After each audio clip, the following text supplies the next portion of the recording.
August 1944. Yokosuka Naval Base, Japan. Inside a heavily guarded laboratory at the Naval Technical Research Institute, a team of Japan's brightest engineers stood in silence around a metal crate.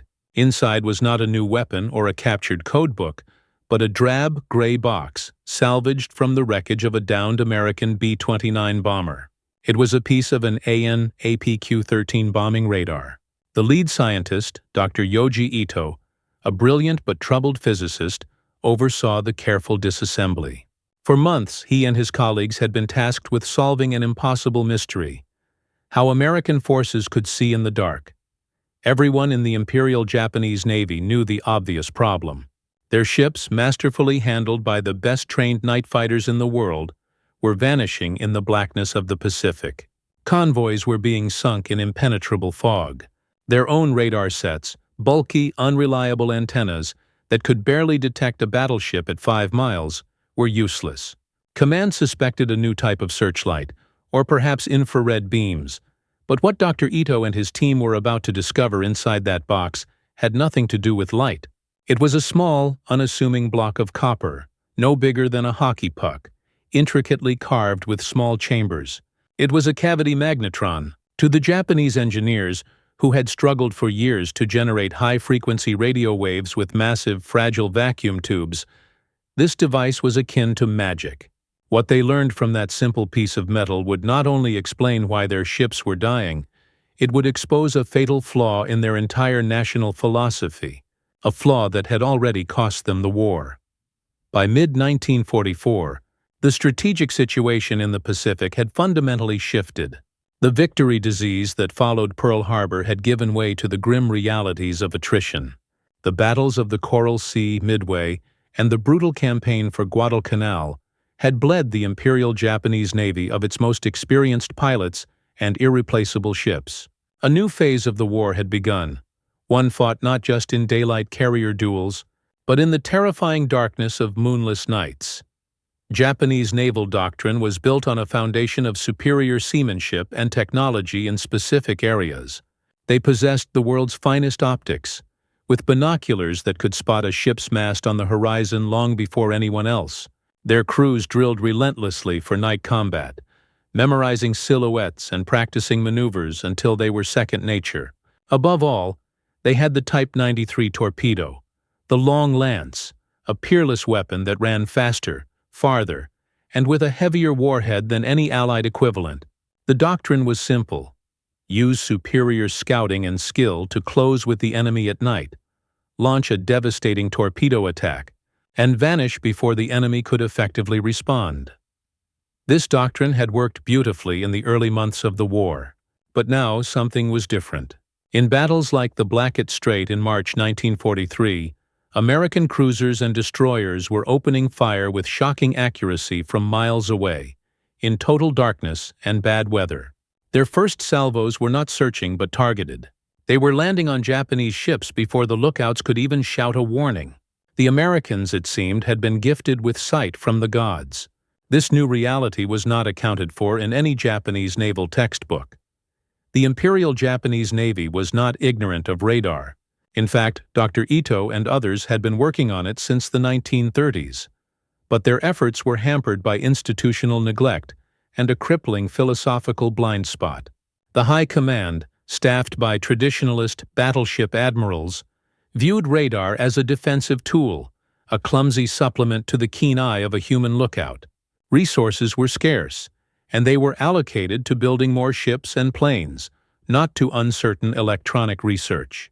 As a result, Japanese radar, like the Type 22 set found on their battleships, was primitive. It operated on a long wavelength of 1.5 meters, requiring massive, clumsy antennas. It could detect a large formation of planes or a nearby battleship, but it lacked the resolution to distinguish between individual ships in a convoy, or, crucially, to direct gunfire with any precision.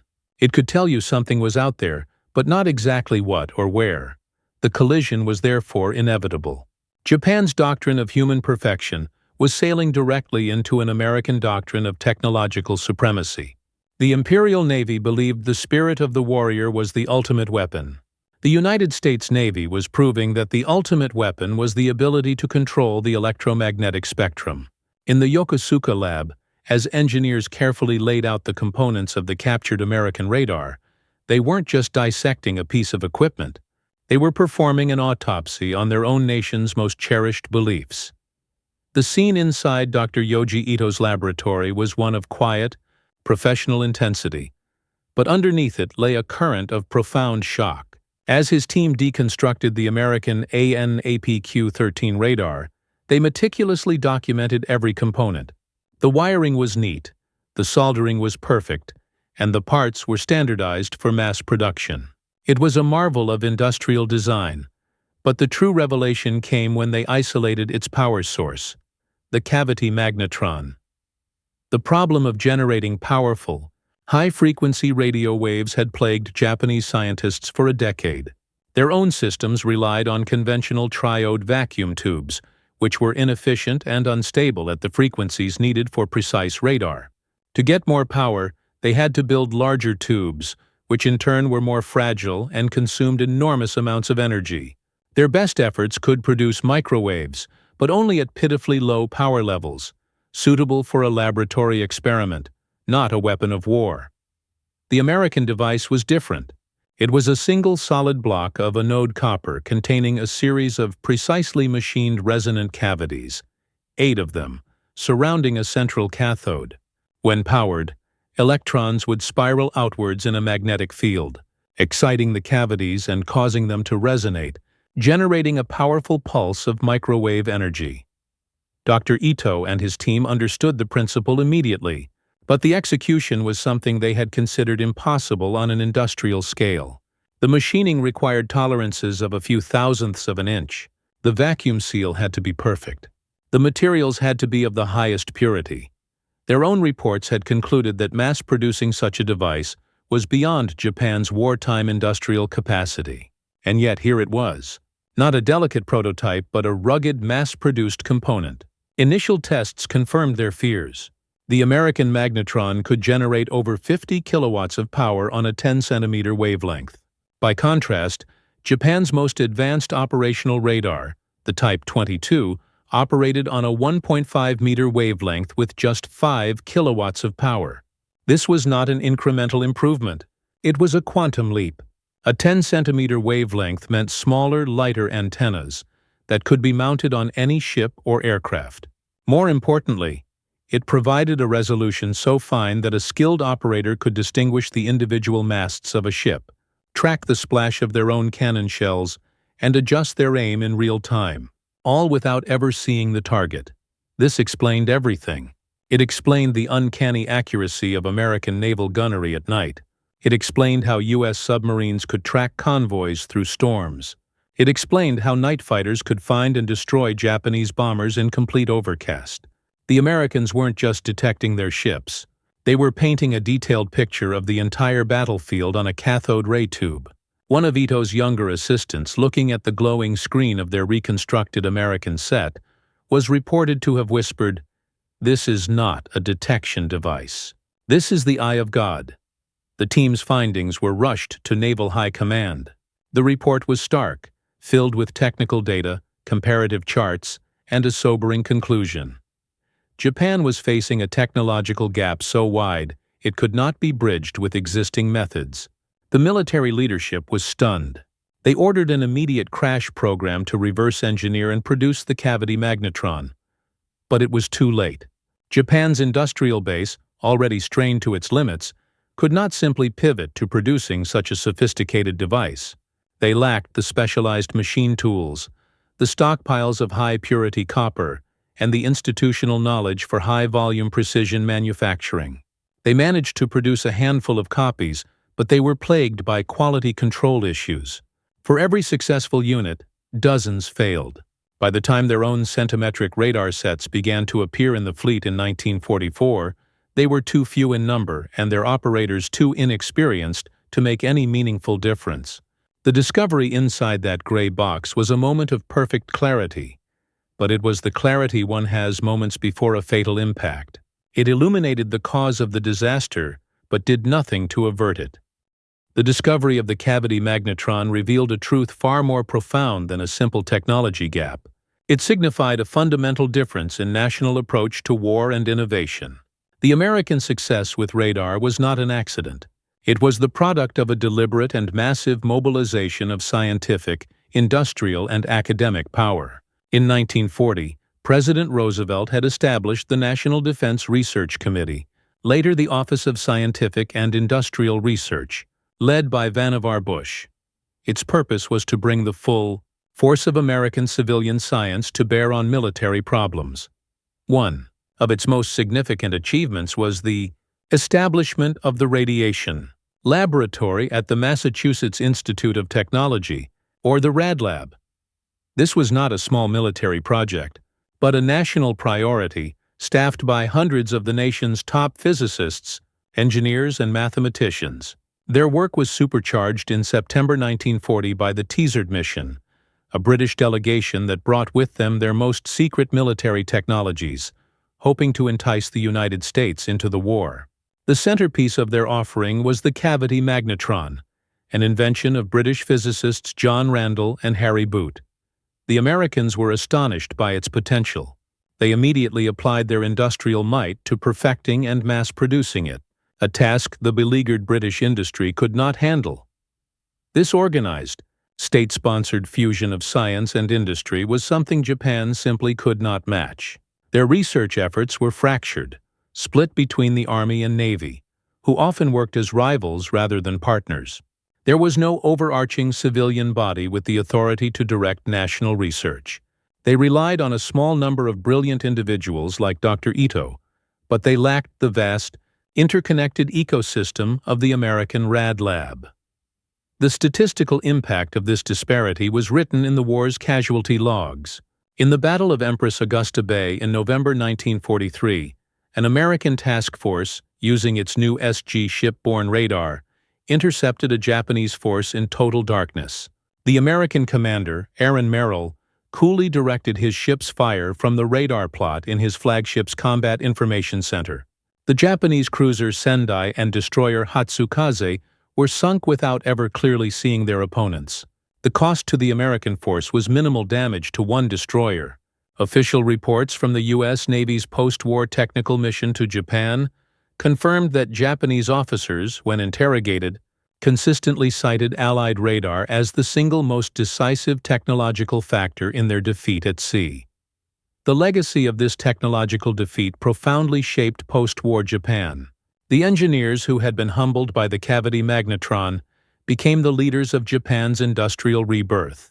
They had learned a painful lesson about the importance of mass production, quality control, and relentless innovation. The experience fueled a national determination to never again be left behind technologically. This drive for miniaturization and electronic excellence, born from the shock of wartime failure, would eventually lead to companies like Sony and Panasonic dominating global electronics markets. And in a final, peaceful irony, the cavity magnetron itself, the heart of the weapon that had defeated them, became the core component of the microwave oven, a symbol of domestic convenience found in millions of homes worldwide. For the men who fought the war, the story of radar was not one of strategy or industrial policy, but of life and death. For Dr. Yoji Ito, the war ended not with a final battle, but with the quiet, devastating work of analyzing the technology that had crushed his nation. After 1945, he did not fade into obscurity. He became a senior executive at the Japan Radio Company, one of the very firms tasked with rebuilding the nation's technological base. He wrote extensively about his wartime experiences, not with bitterness, but with the clear-eyed perspective of a scientist. In his memoirs, he reflected on the moment of discovery. We were not defeated by a lack of courage or spirit. We were defeated by a lack of imagination, a failure to see that the nature of warfare itself had changed.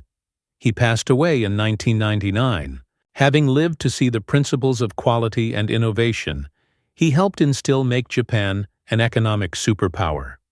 On the other side of the ocean, thousands of American sailors owed their lives to the glowing screens in their ships' combat information centers. A radar operator aboard the USS Montpelier which fought at Empress Augusta Bay, recalled the experience in a 1988 interview for a Veterans Archive. He said, "It felt strange, almost unfair. We were watching these little green blips on a screen, calling out ranges and bearings. To us, it was a technical problem to be solved. We knew each blip was a ship full of men, but in that moment, all you could think about was getting the solution right. We saw them. They never saw us." He never spoke of it as a great victory, but as a testament to the engineers back home he would never meet. The Japanese sailors who survived these encounters were left with a sense of awe and helplessness. A captured officer from the destroyer Shigure described the American gunfire as a rational machine-like rain of steel. He could not comprehend how it could be so accurate in the dark. For years, many assumed the Americans had simply been incredibly lucky. It was only after the war, when the truth about radar became public, that they understood they had not been unlucky. They had simply been blind. This recognition of technological superiority, stripped of wartime animosity, fostered a strange kind of professional respect. After the war, American and Japanese engineers who had been on opposite sides began a dialogue. They found common ground in their shared language of physics and engineering. The story of the cavity magnetron became a case study not in victory or defeat, but in the universal principles of scientific progress. The men who had worked to perfect it, and the men who had been defeated by it, both understood its elegance. They were, in the end, engineers first and combatants second. Today, in the Smithsonian's National Air and Space Museum, visitors can see an original AN/APQ-13 radar set, the same type that was dissected by Dr. Ito and his team. It sits behind glass, a collection of wires, tubes, and metal boxes that looks ancient to a modern eye. Yet it represents a pivotal moment in history. The principle it embodies is a timeless one: that the most powerful weapon in any conflict is not steel, but knowledge. The ability to see what your adversary cannot is the ultimate advantage. This is a lesson that extends far beyond the military. In any field, from business to science, rigid adherence to old doctrines in the face of disruptive new technology is a recipe for failure. Japan's naval leadership believed so strongly in the supremacy of their training and torpedoes that they dismissed radar as a novelty. They were blinded by their own success, unable to imagine a different way of fighting. They learned too late that history is driven forward not by those who perfect the old ways, but by those who invent entirely new ones. Every time we use a microwave oven to heat up a meal, we are using the direct descendant of the technology that decided the naval war in the Pacific. That small, hidden magnetron is a physical link to the laboratories at MIT and the desperate, brilliant engineers in Yokosuka. It is a reminder that the great struggles of history are often won not on the battlefield, but in the quiet labs and noisy factories where the future is forged. The story of wartime radar is not just about a clever invention. It is about the humbling moment of realization, when one looks at a competitor's creation and understands, with absolute clarity, that the world has changed. The Japanese engineers who opened that captured radar set lost the battle, but their moment of profound, painful understanding set their nation on a new course. They looked into that gray metal box and saw the future, and they knew in that instant that they had to become a part of it.